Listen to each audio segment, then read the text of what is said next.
بسم اللہ الرحمن الرحیم۔ السلام علیکم ناظرین۔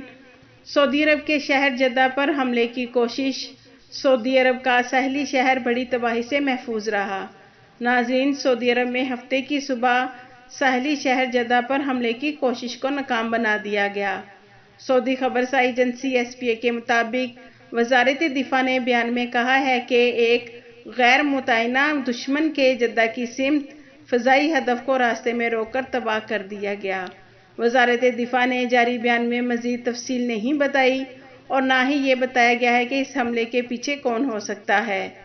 ناظرین، العربیہ نیٹ کے مطابق بروقت کارروائی سے میزائل حملے کی کوشش ناکام بنائی گئی اور سعودی عرب کا ساحلی شہر بڑی تباہی سے محفوظ رہا۔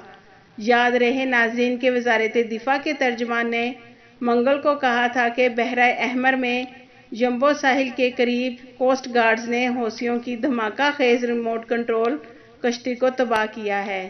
ناظرین، اس سے پہلے بدھ اور جمعے کو جنوبی سعودی عرب، خمیس، مشیط اور جازان کی طرف سے بھیجے جانے والے ڈرونز بھی راستے میں روک کر تباہ کیے گئے تھے۔